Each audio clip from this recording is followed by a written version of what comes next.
on The Indian Doctor. You've come all the way from India? Yes. Prem and Kamini Sharma have just arrived in Wales. Welcome to your new home. And if their new town isn't sure about them, Do you have to watch those people? the feeling is mutual. They're peasants, Prem. The award-winning series. Need a good drama to dig into? Let us introduce The Indian Doctor. All 3 seasons are now available here in Colorado only on PBS 12. Go to pbs12.org/passport to binge. Well, it's time for our very favorite part of the show, Disgrace of the Week. As always, Ms. Calhoun, please start us off. Well, for our disgrace, we're going to return to Aurora, where the pistol whipping arrest of a man suspected of trespassing, he wasn't carrying an Uzi, he was suspected of trespassing, was videotaped. It was incredibly violent, incredibly over the top by an officer who has since resigned, has since been charged, but we are discovering should never have been on the force in the first place. A second officer who was there and didn't report it has also been charged. But we have to give credit to the Aurora Police Department for, in this case, unlike, say, the Elijah McClain case, Police Chief Vanessa Wilson, who has gone forward and said this was horrible. Why she sent out why the arrest warrants for the 2 officers involved. This was really incredible in a city where you would think by now the officers would know better. Eric, we will go to you next for our Disgrace of the Week. I'm going to go back to the last question we did, Dominic, about the mayor's State of the City speech and particularly his bond proposals. It just strikes me, just to continue very briefly, that this one was not ready for prime time. I think Michael nailed it on the head, that this is a legacy project. It is somewhat a vanity project for Michael Hancock.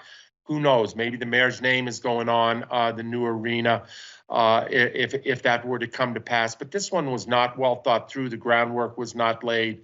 As I said, it is not ready for prime time.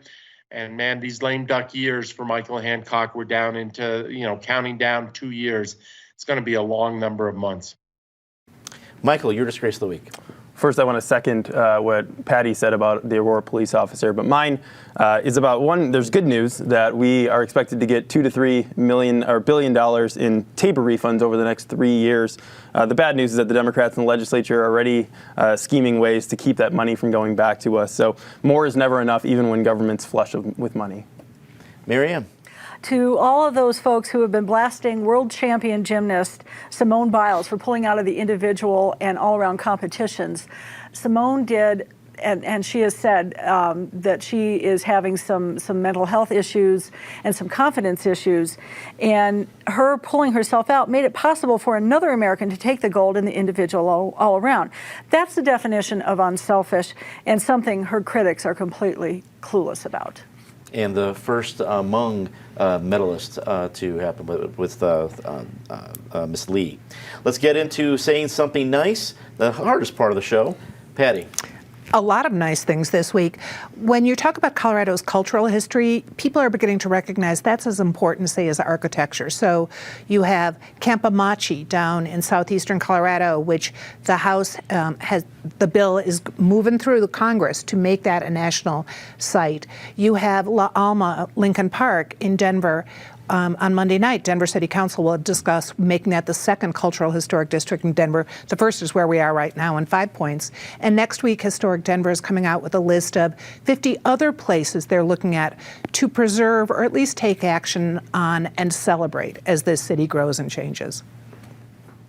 Eric, we go to you for your Say Something Nice.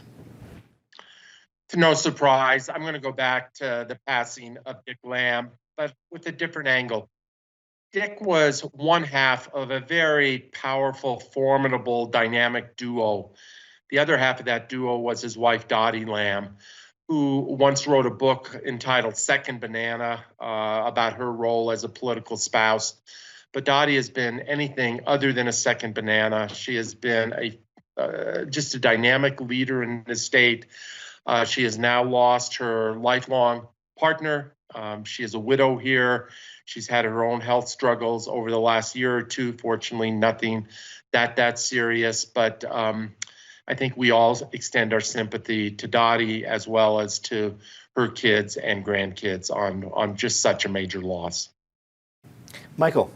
I wanted to say something nice about another politician that passed away this week from a neighboring state. U.S. Senator Mike Enzi passed away, and I interned for him years ago. He was just a great person. He was a staunch conservative, but friendly to everyone, and successfully worked across the aisle many times.